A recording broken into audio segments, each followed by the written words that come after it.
Hi everybody, I am back with a little bit of reading from To Kill a Mockingbird. My hair looks ridiculous because I was out in the dark, so picking apples and got all up in the tree.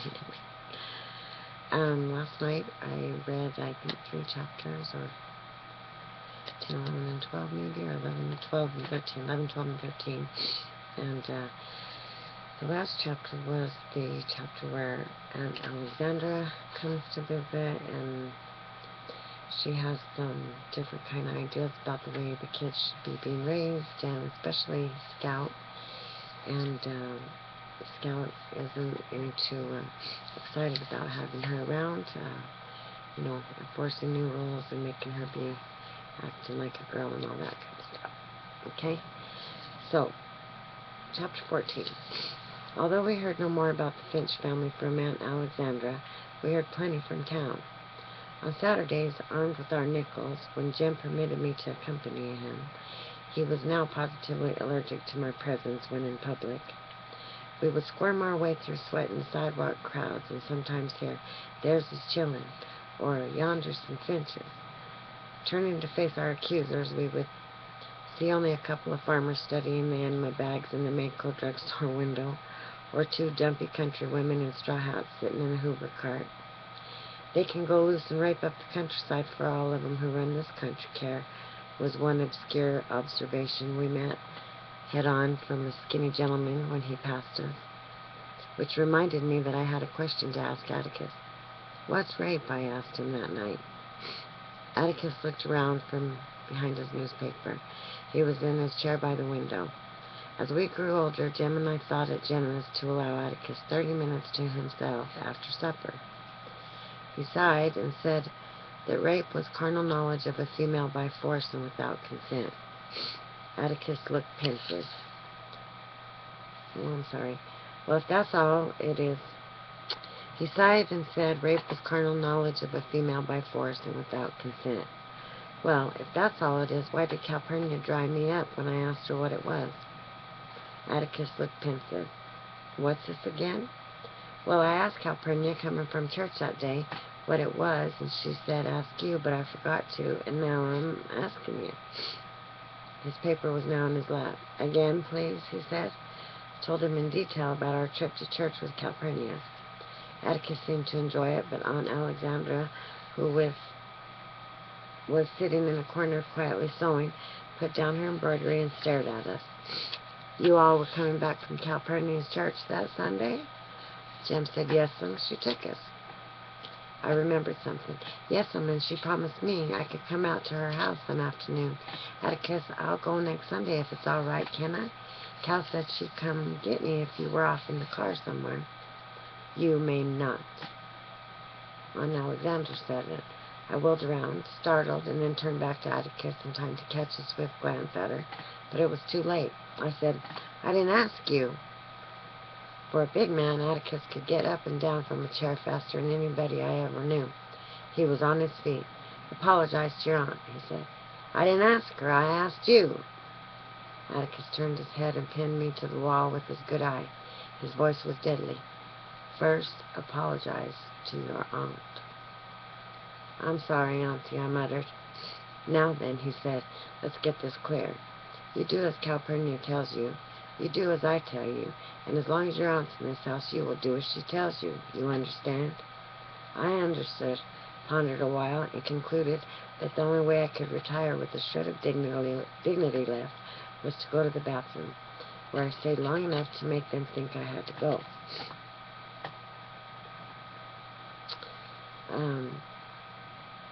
Returning, I lingered in the hall to hear a fierce discussion going on in the living room. Through the door, I could see Jim on the sofa with a football magazine in front of his face, his head turning as if its pages contained a live tennis match. "You got to do something about her," Auntie was saying. "You let things go on too long, Atticus, too long." "Well, I don't see any harm in letting her go out there. Cal'd look after her there as well as she does here." What was the her they were talking about? My heart sank. Me. I felt the starched walls of a peacock penitentiary closing in on me, and for the second time in my life I thought of running away. immediately. Atticus, it's all right to be soft-hearted. You're an easy man, but you have a daughter to think of, a daughter who's growing up. Well, that's what I am thinking of, and don't try to get around it. You got to face it sooner or later, and it might as well be tonight, she said. We don't need her now. Atticus' voice was even. Alexandra, Calpurnia's not leaving this house until she wants to. You may think otherwise, but I couldn't have got along without her all these years. She's a faithful member of this family, and you'll simply have to accept things the way they are. Besides, sister, I don't want you working your head off for us. You've no reason to do that. We still need Cal as much as we ever did.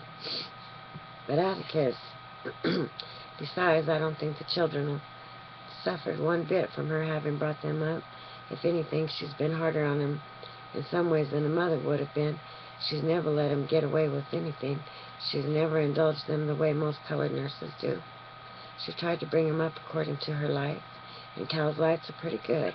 And another thing, the children love her. I breathed again. It wasn't me. It was only Calpurnia they were talking about. Revived, I entered the living room.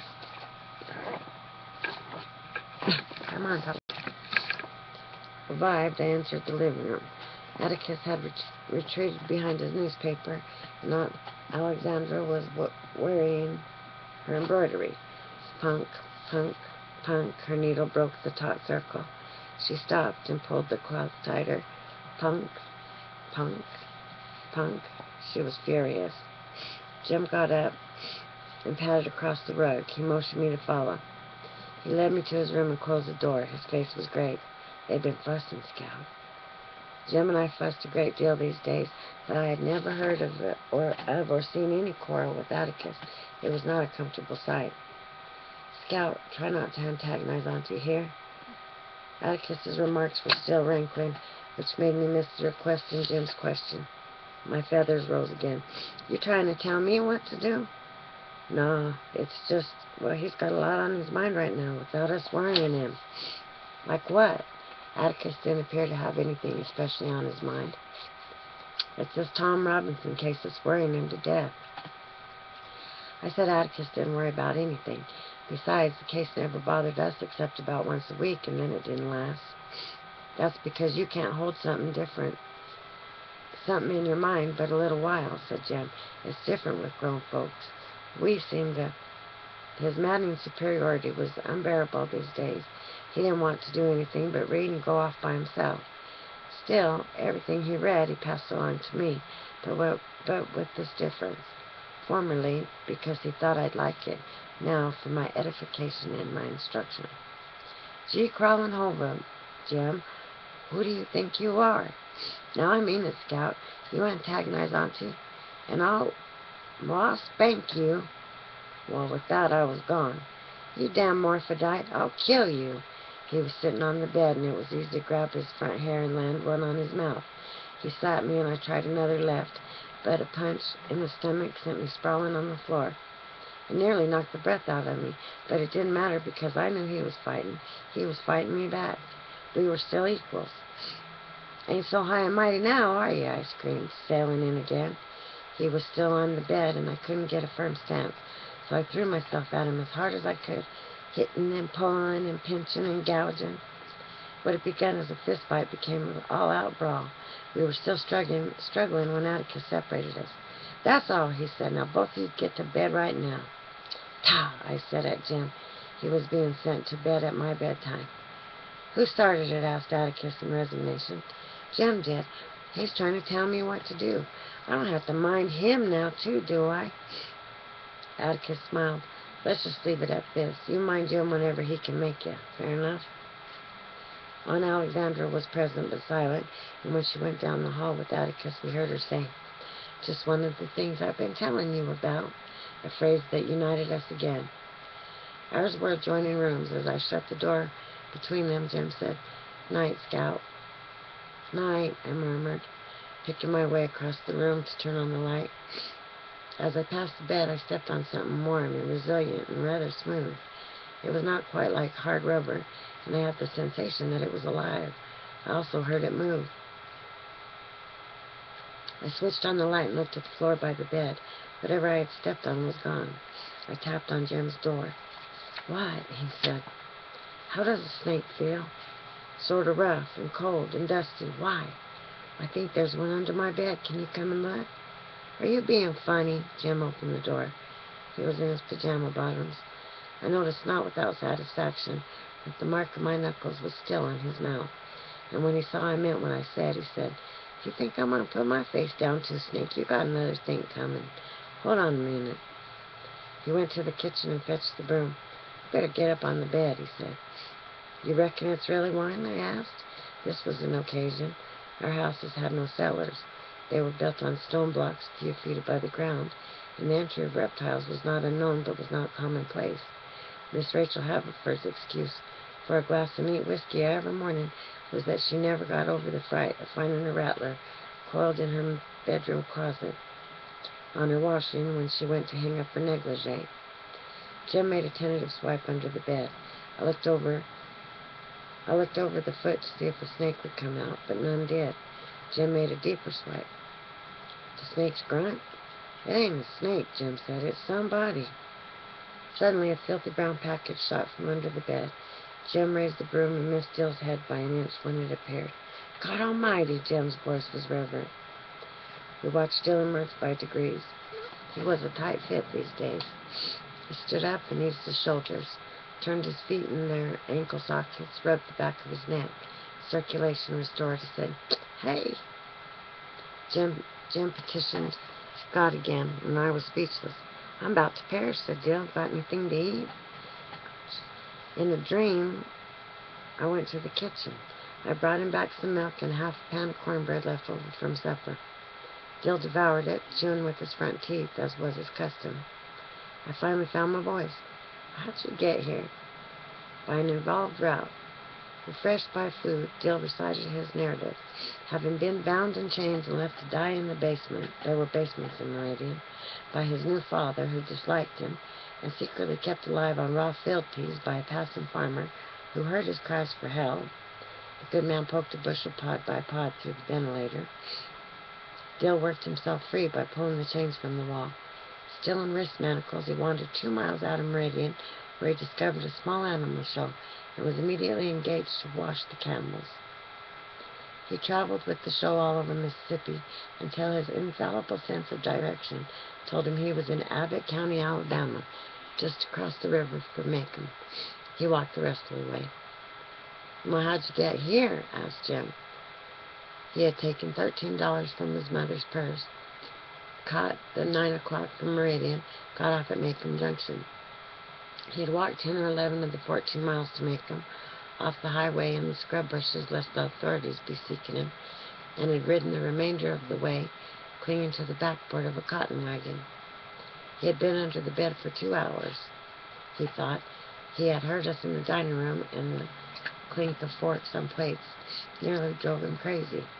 He thought Jim and I would never go to bed. He had considered emerging and helping me beat Jim, as Jim had grown far taller, but he knew Mr. Finch would break it up soon, so he thought it best to stay where he was. He was worn out, dirty beyond belief, and home.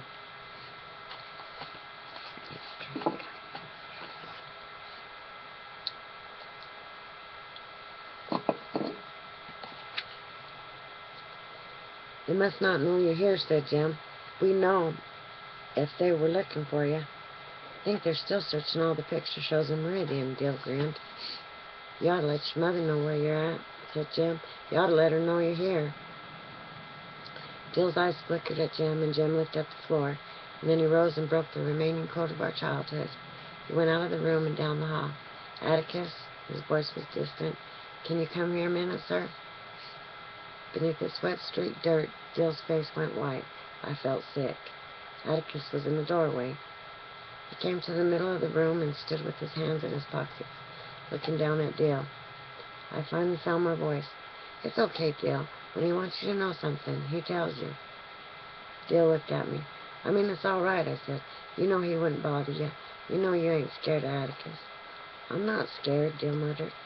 "Just hungry, I'll bet." Atticus's voice had its usual pleasant dryness. "Scout, we can do better than a pan of cold cornbread, can't we? You fill this fella up, and when I get back, we'll see what we can see. Mr. Finch, don't tell Aunt Rachel. Don't make me go back. Please, sir, 'cause I'll just run off again. Whoa, son, said Atticus. Nobody's about to make you go anywhere but to bed pretty soon. I'm just going over to tell Miss Rachel you're here and ask her if you could spend the night with us. You'd like that, wouldn't you? And for goodness sake, put some of the country back where it belongs. Soil erosion's bad enough as it is. Dill stared at my father's retreating figure. He's trying to be funny, I said. He means go take a bath. See there, I told you he won't bother you. Jim was standing in a corner of the room, looking like the traitor he was. Dill, I had to tell him. He said, you can't run 300 miles off without your mother knowing. We left him without a word. Dill ate and ate and ate. He hadn't eaten since last night. He used all his money for a ticket, boarded the train as he had done so many times, coolly chatted with the conductor, to whom Dill was a familiar sight, but he had not the nerve to invoke the rule on small children traveling a distance alone. If you've lost your money, the conductor will lend you enough for dinner, and your father will pay him back at the end of the line. Dill made his way through the leftovers and was reaching for a can of pork and beans in the pantry when Miss Rachel's "Do Jesus" went off in the hall. He shivered like a rabbit. He bore with fortitude her "wait till I get you home, you folks are out of their minds worrying," was quite calm during "that's all the Harrison you coming out," and smiled at her "reckon you can stay one night," and returned the hug at long last bestowed upon me. Atticus pushed up his glasses and rubbed his face.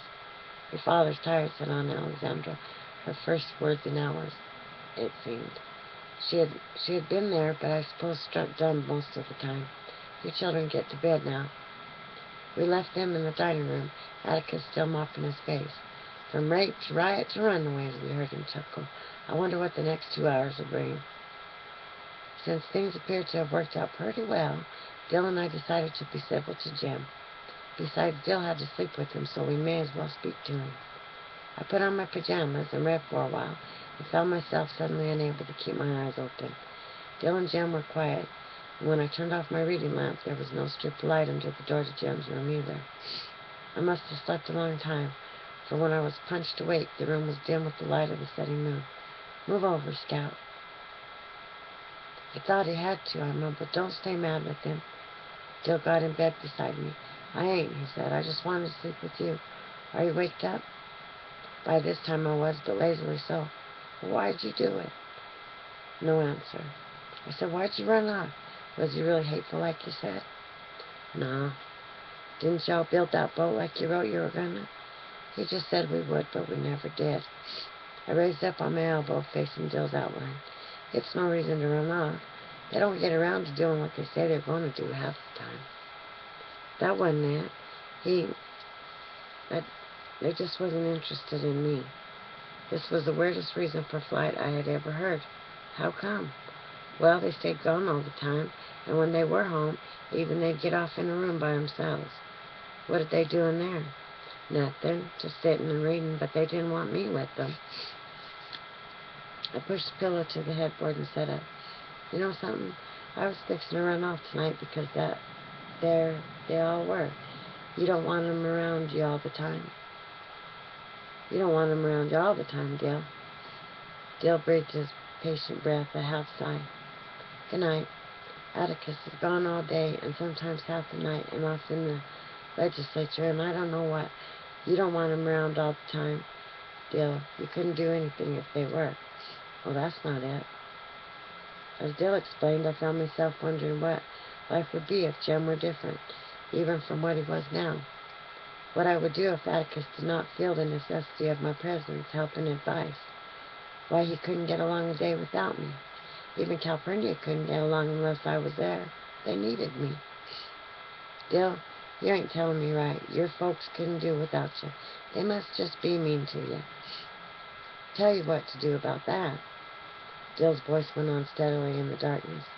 "The thing is, what I'm trying to say is, they do get on a lot better without me. I can't help them any. They ain't mean. They buy me everything I want, but it's now you got it, go play with it. You got a room filled with things. I got you that book, go read it." Dill tried to deepen his voice. You're not a boy. Boys get out and play baseball with other boys. They don't hang around the house worrying their folks. Dill's voice was his own again. Oh, they ain't mean. They kiss you and hug you good night and good morning and goodbye and tell you they love you. Scout, let's get us a baby. Where? There was a man Dill had heard of who had a boat that he rowed across to a foggy island where all these babies were. You could order one. Well, that's a lie. Auntie says God drops them down the chimney. At least that's what I think, she said. For once, Auntie's diction had not been too clear. Well, that ain't so. You get babies from each other. But there's this man, too. He has all these babies just waiting to wake up. He breathes life into them. Dill was off again. Beautiful things floated around in his dreamy head. He could read 2 books to my 1, but he preferred the magic of his own inventions.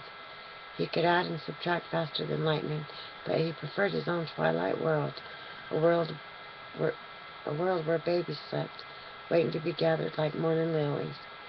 He was slowly talking himself to sleep and taking me with him, but in the quietness of this foggy island there rose the faded image of a gray house with sad, brown doors. Dill? Why do you reckon blue Radleys never run off? Dill sighed a long sigh and turned away from me. Maybe he doesn't have anywhere to run off to.